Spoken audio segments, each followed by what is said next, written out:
Tidak ada tuh yang tahu. Ada yang belum kawin bulan apa mati betul. Ya Pak. Ada yang sudah tua, wah gilirane mestine urupe sing sepuh dhisik. Malah adike sing mbak sing buncit mati dhisik. Ya ini menurut saya ya seperti Ghafir ini ya. Ini Ghafir ini yang pertama. Yang mendahului itu adik-adiknya semua. Nah ini ada yang begitu. Jadi soal mati itu jangan dianggap perkara yang bisa ditentukan waktunya, gitu. Nah inilah, jadi pada saat yang demikian ini, di saat yang disebut menghadapi nazak, tapi yang tidak, ini ada hadis an Abdurrahman ibni Ka'ab ibni Malik. Qala lamma hadarat Ka'ban al-wafat, ada sahabat namanya Ka'ab ibni Malik, pada waktu akan meninggal.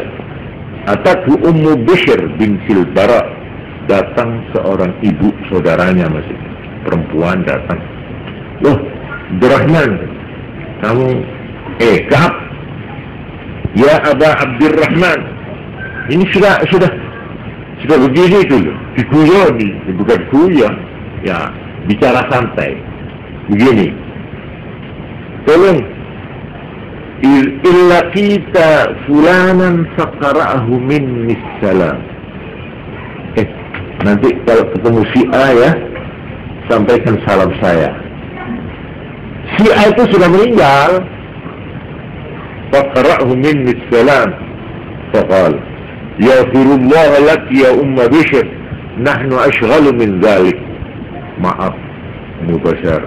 Iya, tapi jangan begitulah. Saya sekarang ini tengah ribut ini. Masih sadar ya. Saya ini masih ketungkul oleh yang saya hadapi. Begitu beratnya itu. Tapi nanti saya sampaikan salammu itu. Jadi ada orang mau pergi ke Eropa, punya kenalan di Eropa, sampaikan salam saya kepada si A. Ini juga begitu, mau pergi ke alam barzah, dia punya kenalan sudah lama mati, dia minta titip salamnya nanti salam saya kepada si A. Ini artinya orang yang akan masuk ke alam barzah dalam arti yang baik, yang sudah lulus dari ujian sebentar tadi itu, ya, itu perjuangan yang menentukan apa tuh?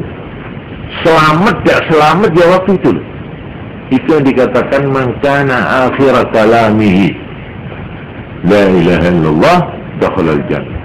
Mbok dosa kaya apa arek iki selama hidupnya. Tapi kalau pada saat detik-detik tadi itu yang saya gambarkan, kok diam tetap Allah, la ilaha illallah, masuk surga dia. Sekalipun ya mampir isi dengan neraka gitu ya. Tapi masuk surga akhirnya. Termasuk mukmin yang dijamin. Ya. Ini orang yang bisa mempertahankan la ilaha illallah pada ujung hidupnya ya, pada tutup usia. Nah, dalam keadaan yang normal, orang ini nanti akan dijemput. Begitu dia masuk ke alam barzah, dia bertemu dengan semua kenalannya. Ayahnya, ibunya, istrinya, suaminya, adiknya, anaknya, semua menyambut. Seperti kedatangan tamu di sini, sama aja. Itu pertama kali. Sesudah ditanya tentunya ya. Jadi begitu sudah masuk kuburan, maka nanti datanglah urut-urutannya yang nanti akan saya uraikan lagi pada saatnya ya. Jadi ini sekedar untuk menggambarkan betapa ketika kita itu mau keluar dari dunia ini masuk ke alam yang ketiga, itu sama dengan betapa ketika bayi yang ada di perut mau keluar, ya apa itu perjuangannya? Bukan hanya anaknya, ibunya juga berjuang. Dan mati hidup itu sudah pertaruhan nyawa buat ibu. Ya, anaknya juga butuh. Kecil dia mau keluar tuh, gitu. Jangan dikira enak-enakan itu. Itu berjuangnya luar biasa itu. Barang bos lepas, nangis dia itu. So, dia betul-betul sakit itu. Ya kira-kira 10 kali itulah kalau kita mau mati. 10 kali. Ya, ketika mau matinya itu loh, bagaimana dia melihat malaikat yang datang mendadak. Ya, kalau kita orang baik ya nggak apa-apa ya, tapi kalau banyak dosa, itu yang namanya malaikat yang meminjam bentuk yang paling mengerikan. Kita mau lari nggak bisa. Yang tubuh kita sudah lumpuh.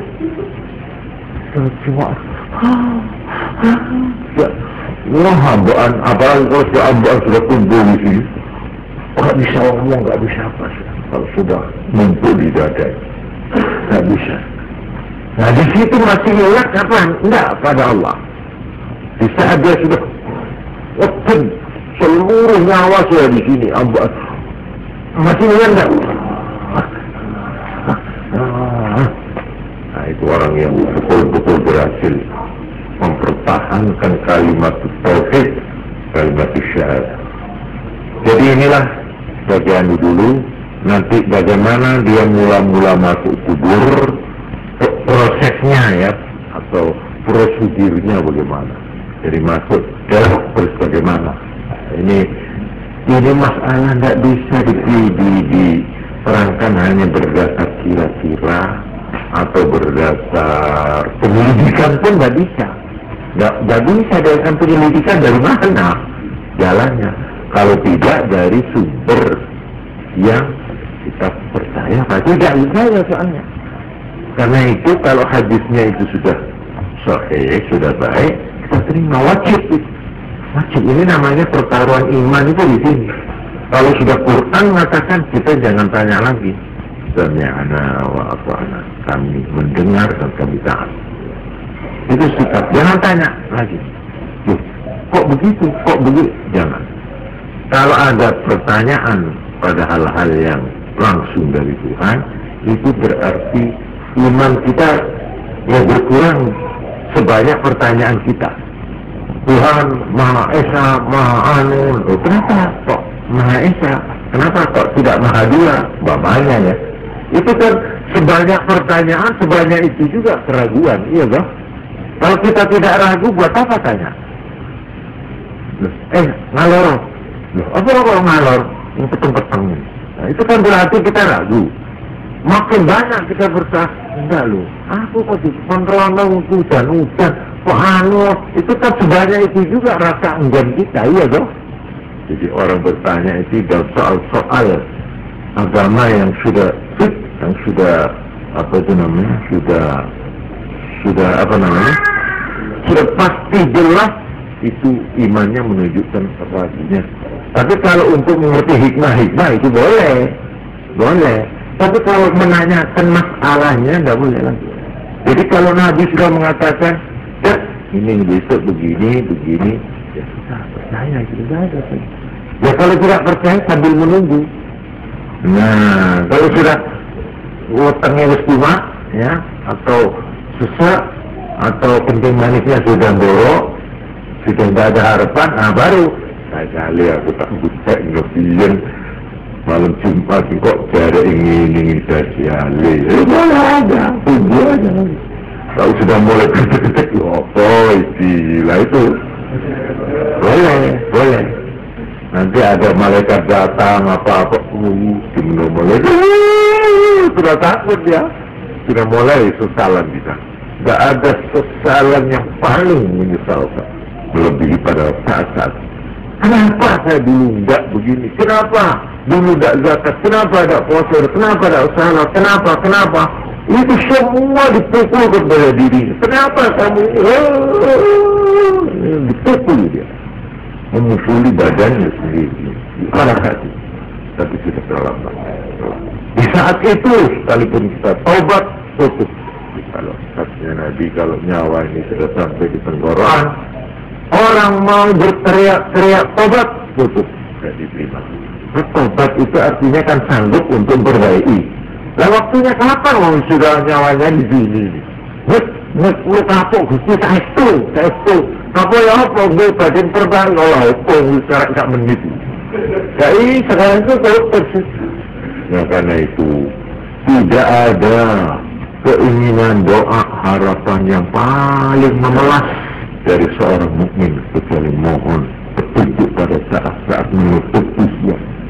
Kita menangis kepada Allah, ya Allah, betapapun aku menyeleweng sekarang, ya Allah, tapi berilah aku husnul khatimah mati sebagai hamba-Mu yang mukmin.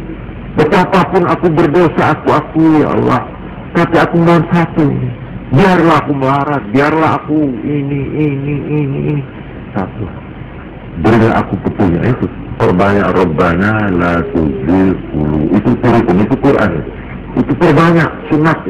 Insya Allah kalau kita perbanyak doa itu, insya Allah pada saat diperlukan doa itu, kita doa sudah termaafkan. Rabbana, ya, la tuzigh qulubana ba'da idh hadaitana wa hab lana min ladunka rahmah innaka antal wahhab. Sendirian sambil nangis nang Allah, ya Allah. Justru nanti doa ini berlaku pada saat kita di ujung hidup itu. Nggak usah dibaca waktu itu, ini sudah diterima oleh Allah. Jadi kalau kita mulai sekarang memperbanyak doa itu sudah akan dipenuhi Allah pada saat kita membutuhkan, yaitu pada ujung hidup kita, umur kita. Ya mudah-mudahan diterima oleh Allah kita ini, ya. Dan saya ikut bersama sampean untuk memperbanyak doa ini, ya. Dibaca sendiri atau bersama-sama boleh aja. Rabbana la tuzigh ini qulubana, hati kami, tidak untuk diri sendiri tapi juga mohonkan untuk anak-anaknya, keluarga semua.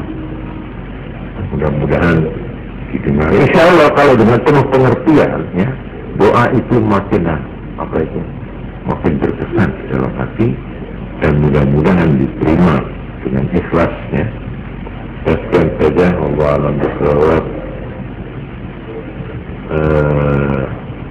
Ini saya anukan hadis yang pada saat kita sudah sampai di sana, Nabi bersabda, "Waqimu mautakum syahadata alla ilaha illallah wa anna Muhammadar Rasulullah." Pada saat itu talqinlah, pimpinlah, diktilah orang-orangmu yang akan mati itu dengan baca syahadat la ilaha illallah Muhammadur Rasulullah. Kalau sudah sangat berat, sudah tinggal sedikit, ya, maka cukup Allah saja. Jangan panjang-panjang. Jangan asyhadu an la ilaha illallah. Terasa pemirana begitu payah. Jadi cukup Allah. Dan di telinganya itu sambil bisik. Allah, Allah. Dengar itu. Suara begini itu. Oke, Allah, Allah. Dengar. Jelas. Dia menirukan, kalau orang baik menirukan. Ini jangan lupa di saat-saat. Seperti juga jangan lupa kalau kita menerima kelahiran bayi, jangan lupa azan. Betul ini, saya betul-betul perkara remeh tapi ini penting. Begitu perocok, azan. Telinga kanan, tamat telinga kiri. Jadi Nabi melakukan ini pada cucunya Sayyidina Husain, ya. Itu lahir proses, Allahu Akbar, Allahu Akbar, Allahu Akbar, Allahu Akbar, Allah. Jadi dia itu sebelum dengar suara jangkrik, suara apa-apalah, ya, sampai suara ibunya sendiri dia belum dengar, pertama yang masuk ke telinganya adalah azan. Telinga kiri tamat. Sunat. Seperti juga sunat kalau anak ini nanti akhirnya akan mati, lahir di alam barzah, meninggalkan alam sini, sunat dibisi lagi Allah, Allah, Allah. Jadi lahir ke bumi ini dengan azan, lahir ke alam barzah dengan kalimat tauhid. Sekian saja, Allah alam bisawab. Assalamualaikum warahmatullahi wabarakatuh.